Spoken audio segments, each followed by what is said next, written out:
After more than 30 years of working with people in their 50s, 60s, and even 70s, I've realized something. The brain doesn't actually grow old, it simply stops being challenged. One of my patients, Helen, who's 67, once told me, "Doctor, my memory just isn't what it used to be. I read a page and 5 minutes later, I can't remember a single thing." I looked at her and smiled. Helen, that's not because your brain is weak, it's just bored. Most of us let our brains travel the same old roads, doing familiar things, thinking in familiar ways. But the brain, much like a muscle, needs daily exercise. And the good news is it can still change, even after 60. I want you to imagine this. Every time you learn a new skill, brush your teeth with your non-dominant hand, or try to recall a phone number without looking it up, you're lighting up thousands of new neural connections, like adding little pathways in the garden of your mind. Science calls this neuroplasticity, the brain's ability to reorganize and form new connections.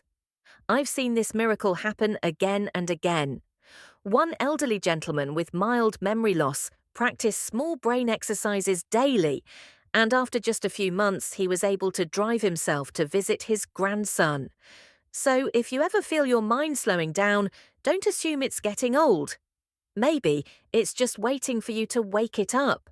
Now I want you to try a few brain doses, with me not pills, but small exercises that awaken the quiet corners of your mind that may have been asleep for a while. Let's start with the Schulter table, a simple yet surprisingly challenging game. You look at a grid of numbers from 1 to 25 in random order, and your task is to find them in sequence as fast as you can. Sounds childish, doesn't it? But you'll be surprised. Just a few minutes a day can boost your processing speed, sharpen your focus, and expand your peripheral vision. I once had a patient named George, 62 years old, who used to forget things while driving. After 3 weeks of practicing the Schulter table, he told me he could see everything more clearly, not with his eyes, but with his mind. The second exercise is the Stroop test, the color challenge. You'll see the word red written in blue ink, and your job is to say blue, not red. It sounds easy, but once you try it, you'll feel your brain actually struggling a little. This exercise trains your brain to shift attention and control automatic reflexes, things we often lose as we age, and our focus starts to scatter. And one of my favorite exercises using your non-dominant hand. Try brushing your teeth, eating breakfast, or writing a few words with your other hand. I know it feels awkward, but that's exactly when your brain starts learning again. You're creating new neural pathways like planting young branches in the garden of your mind. You see, sometimes youthfulness doesn't come from erasing wrinkles. It comes from keeping your brain curious and always learning. I want you to imagine this. Every time we try something new, the brain is like it's waking up after a long sleep. And the next few exercises are ways to wake it up gently, yet powerfully. Exercise number 4, hand and body coordination.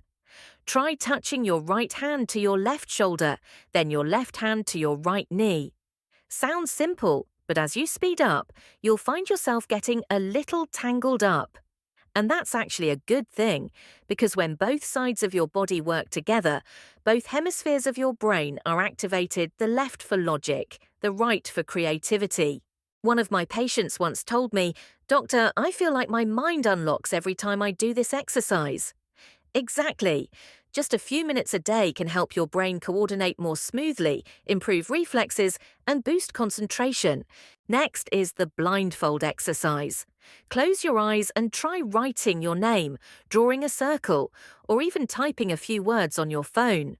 When you take vision out of the equation, your other senses must wake up: touch, spatial awareness, motor memory.